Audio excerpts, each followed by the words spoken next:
tous, bienvenue sur ma chaîne YouTube et bienvenue, je pense que vous l'entendez, sur un circuit.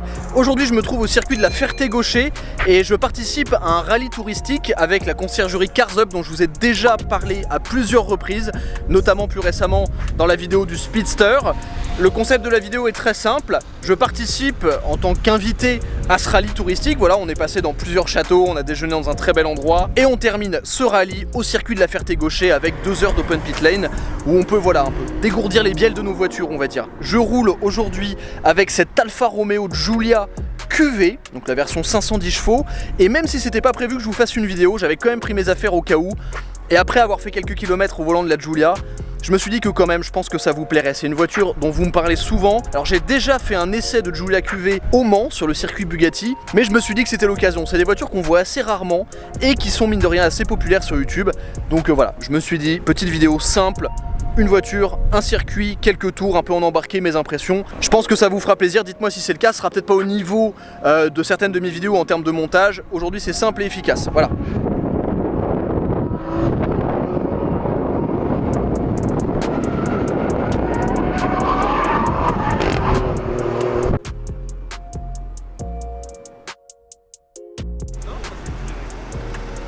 Je rappelle que si vous voulez découvrir en détail ce que c'est qu'une conciergerie et son fonctionnement, j'ai fait une vidéo complète dédiée avec Samuel, le gérant et le créateur de Cars Up. Mais pour vous rappeler rapidement ce que c'est qu'une conciergerie, c'est tout simplement une entreprise qui s'occupe non seulement de stocker votre voiture, mais aussi qui peut vous accompagner dans beaucoup de démarches, que ce soit pour vendre votre voiture, qui peuvent organiser des convoyages, des nettoyages, des entretiens. Donc une conciergerie, c'est tout simplement une entreprise qui vous aide à profiter de votre voiture sans aucune contrainte.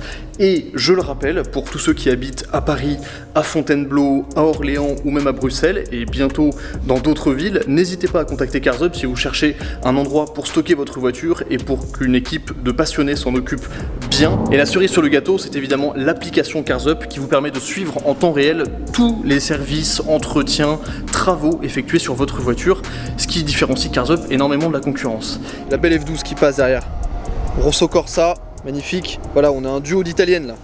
La F12 pour le week-end, la Giulia pour la semaine. C'est une voiture que je trouve superbe en termes de design.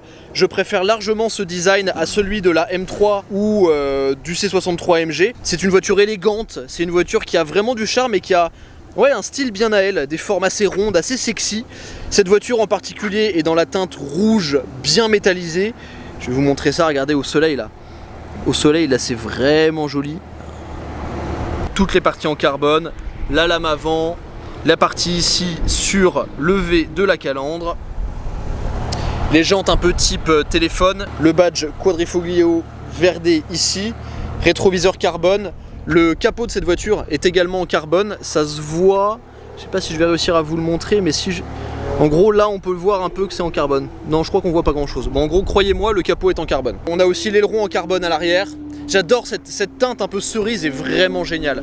Et surtout, ça c'est ma partie préférée, gros diffuseur à l'arrière de la Giulia, avec cette quadruple sortie d'échappement bien agressive on peut le dire. Il y a vraiment un mix intelligent entre élégance subtile et grosse violence sur cette voiture. Et il faut évidemment que je vous parle de l'intérieur, alors pardonnez-moi, c'est un peu le bazar à l'intérieur, mais comme je vous le disais, c'était pas forcément prévu que je filme. À l'intérieur, pack carbone absolument partout, ici. Dans cette voiture il y a les sièges en carbone, je vais vous montrer le dos du siège. Regardez, seuil de porte en carbone ici, l'appareil, ce beau volant que j'adore, vraiment il est superbe avec de l'alcantara en haut, du cuir sur les côtés et la partie basse en carbone, ici le bouton de démarrage, les aérateurs en carbone, toute la console centrale en carbone. Tout ça c'est du carbone, c'est magnifique, les riftages apparents là je trouve ça canon. Ils sont très confortables d'ailleurs, j'étais assez surpris. Sous le capot à l'avant, on a un moteur qui est issu du V8 biturbo de la Ferrari California T, vraiment issu, hein, voilà, ils ont récupéré la base moteur, sauf erreur de ma part, et en gros là c'est un V6 2,9 litres biturbo qui développe 510 chevaux, le tout envoyé aux roues arrière évidemment via une boîte double embrayage à 7 rapports avec les grandes palettes au volant. La voiture a aussi existé en boîte manuelle, mais elles sont assez rares, j'ai jamais eu l'occasion d'en essayer. Je sais pas si vous entendez, il y a le son de la F12 à fond dans le fond là, c'est génial. Je n'ai jamais eu l'occasion d'essayer des boîtes manuelles, mais il paraît que c'est assez bien. Et vu le caractère très violent du moteur, je pense qu'effectivement ça va assez bien à la voiture.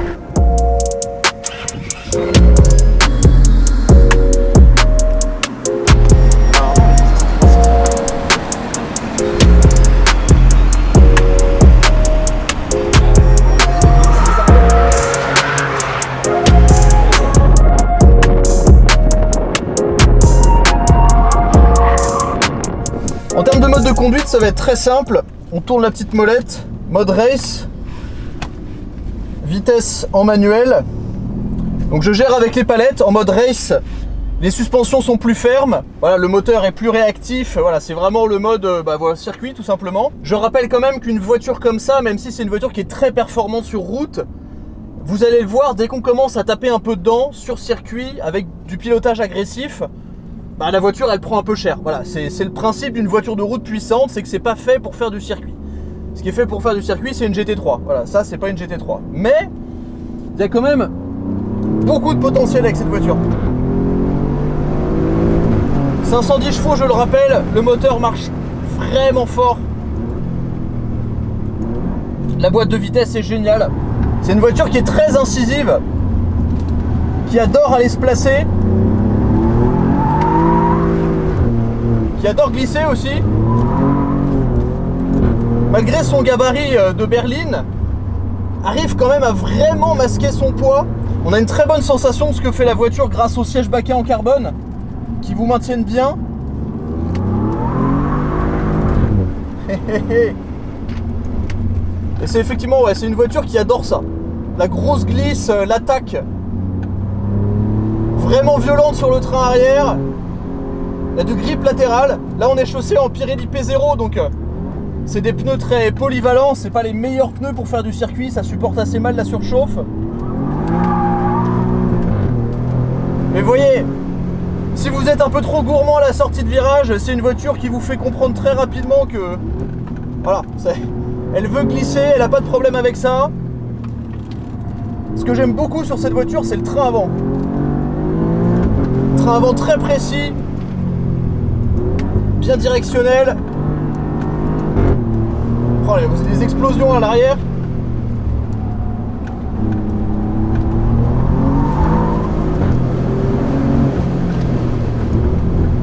Alors on jette la voiture dans le virage.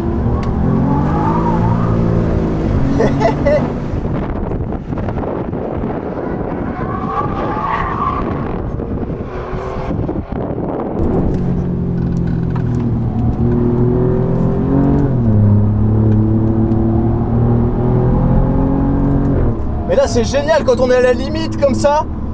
Le train avant est à la limite, l'arrière n'a qu'une envie, c'est de bouger. On sent qu'il est attaqué par tout le couple de la voiture et toute la voiture devient légère.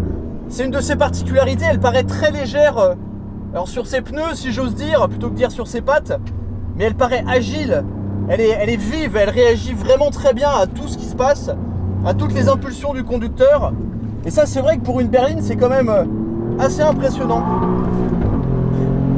Alors par contre quand ça veut glisser, ça glisse, hein. Il n'y a pas vraiment de warning. C'est très violent. Il faut quand même avoir pas mal d'expérience, je trouve, pour mener cette voiture à la limite.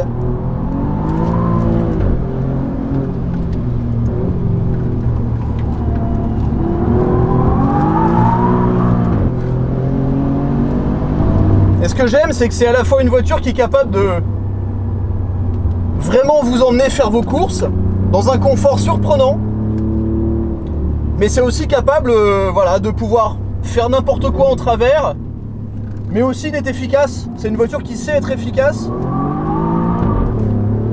Bon, il faut quand même pas mal de doigté parce qu'elle a qu'une envie, c'est de faire ça, hein. Voilà, c'est quand même un comportement assez virulent. Mais moi qui suis pas un grand fan, voilà, du fait de mettre des autos lourdes comme ça sur la piste, je dois reconnaître que quand même la Giulia se débrouille vraiment très bien. Et c'est le souvenir que j'en avais eu. C'est une voiture qui est vivante, qui est incisive. Alors ce matin, sous la flotte, avec des routes très grasses, on a eu des petites frayeurs parce que en fait, je pense que c'est plutôt dû aux pneus, mais ils avaient zéro adhérence et la voiture avait vraiment une tendance à glisser très facilement. Et même là, hein, avec une piste sèche, des pneus chauds, etc., la voiture, elle veut glisser. C'est une voiture qui engage énormément. Et parfois, sur la route, il faut être assez réveillé pour pas se faire des frayeurs. Allez, je vais essayer de faire un tour un peu plus propre. Hop là, on arrive. Là, ce que j'adore, c'est sur les freins, on sent l'arrière qui...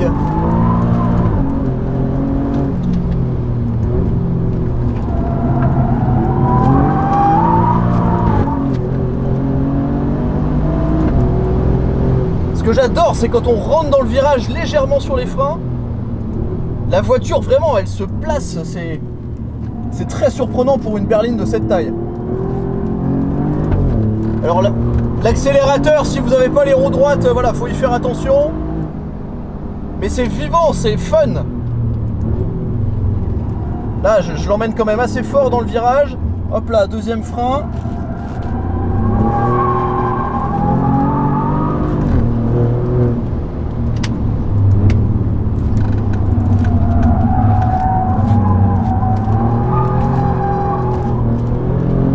Là, je l'ai fait partir juste au frein, la voiture.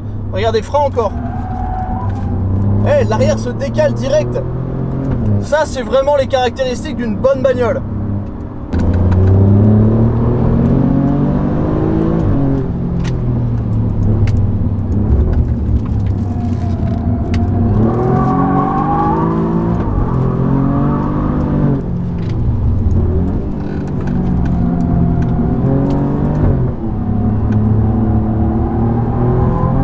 Là, la voiture, elle danse, là.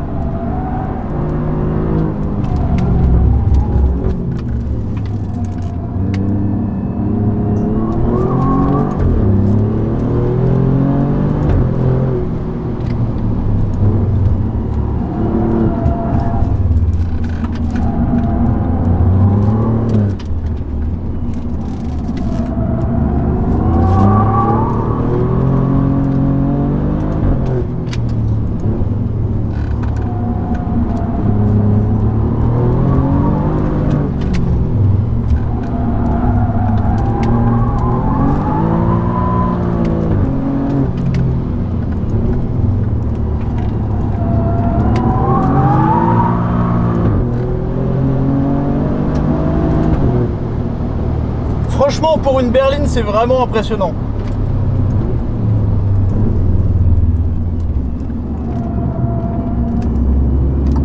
Bon, je vais me calmer un peu.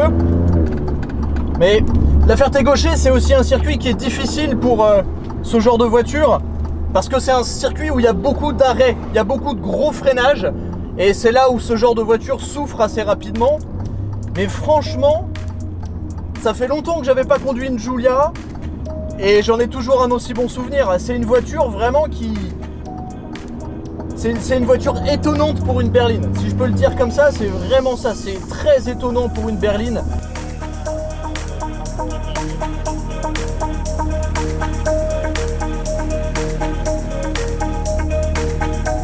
Si je devais comparer cette Giulia QV à sa concurrente principale, qui est pour moi la M3 Competition, alors pas la génération actuelle, hein, la génération précédente, la génération F80, purement techniquement, je dirais que la BMW est meilleure, parce qu'elle a un train avant qui est plus ancré, on a une meilleure confiance dans le grip et dans le comportement de la voiture.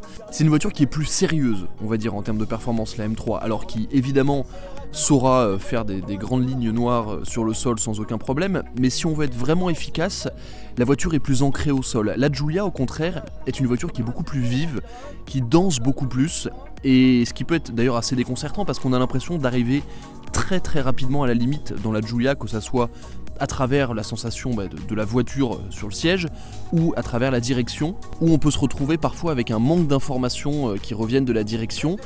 Tout paraît très léger sur la Giulia, le train avant paraît très léger, le train arrière paraît très léger. On a l'impression qu'à tout instant, la voiture va décrocher. Or, elle a quand même du grip, mais elle est plus dansante, elle est plus vive, elle est plus vivante qu'une M3. Moi j'ai une préférence pour la Giulia sur piste parce qu'elle donne beaucoup plus de sensations de pilotage. On a vraiment l'impression de conduire la voiture à la limite en permanence, même sans forcément imprimer beaucoup de rythme, là où la M3 va être plus sérieuse vraiment. Au niveau du moteur, ça sera une question de préférence personnelle. Je préfère celui de la Giulia parce que je préfère vraiment la sonorité et le moteur est vraiment virulent. Ça c'est quelque chose que j'adore, mais il y a une attaque de couple sur le train arrière qui est fantastique. Si je devais donner un défaut à la voiture, en dehors de ce côté un peu flottant à certains moments, c'est la gestion du différentiel. Alors c'est assez pointu, mais lorsqu'une M3 par exemple se met à glisser, c'est tout l'arrière qui glisse. Voilà, le différentiel bloque les deux roues en même temps et ça glisse. Sur la Giulia, ça se voit un peu sur la vidéo d'ailleurs, il y a beaucoup de moments où il n'y a qu'une seule roue qui patine. et où le différentiel met du temps à se bloquer. Et ça, c'est vrai que ça peut être un peu déconcertant parce que des fois sur une sortie de virage, on a une perte d'adhérence qui est que d'un côté. Donc ça génère un peu des interférences dans le pilotage. C'est rien de grave, c'est quelque chose d'assez pointu que vous ressentirez pas sur la route à moins de commencer à faire des travers. Mais ça se ressent quand même beaucoup sur la piste. Donc voilà, ça, il y a quand même un avantage aussi à la M3. En termes de technologie aussi intérieure, la M3 est mieux finie, est plus technologique, ça, voilà, il n'y a pas de doute. Mais je garde quand même une vraie préférence pour le charme de la Giulia et ce côté ultra nerveux tout en étant très sexy, c'est vraiment quelque chose qui me parle et je trouve ça aussi plus exotique, donc plus désirable qu'une BMW M3. Une fois de plus, excusez la coupe casque, mais vous connaissez la musique, ça fait 2 avec ma coiffure. Merci d'avoir regardé cette vidéo, j'espère qu'elle vous a plu. C'était rapide, je sais, mais c'était juste l'occasion de vous redonner une petite saveur de ce que c'est que la Giulia QV, qui est, je le répète, une voiture vraiment hors du commun, particulière, étonnante par sa polyvalence. Là, tout à l'heure, on est en train de cruiser en mode éco vers le lieu où on va dîner ce soir. C'est la fin de journée avec un très beau coucher de soleil derrière. C'est une voiture ultra polyvalente qui peut à la fois être très confortable sur route, pratique, et une machine de drift et une machine d'efficacité, même si les freins c'est pas trop ça, mais bon, je vous en ai parlé, c'est une voiture de route. Je tiens à remercier tout particulièrement Jean-Marc, le propriétaire de la 92 GT3 qui est derrière, qui m'a très gentiment laissé faire un tour, enfin faire même quelques tours en attaquant assez bien avec sa voiture. Première fois que j'essaie une 92 GT3. Merci beaucoup Jean-Marc, je sais que tu regardes les vidéos, je te remercie infiniment. Et merci évidemment à Cars Up d'avoir organisé cette journée. Je le rappelle, si vous voulez, regardez-le, il est là dans la M5 présidentielle. Samuel, cette journée a-t-elle été un succès, Samuel?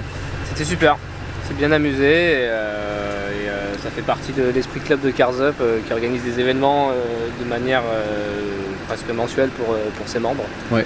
Donc c'était une super journée et ça fait partie des super journées qu'on passe avec les membres du club. Je suis bien d'accord, moi j'ai passé une très très bonne journée. Bon, les freins, pas fini, hein, les freins de la Giulia un peu moins. On va encore dîner et remettre un prix.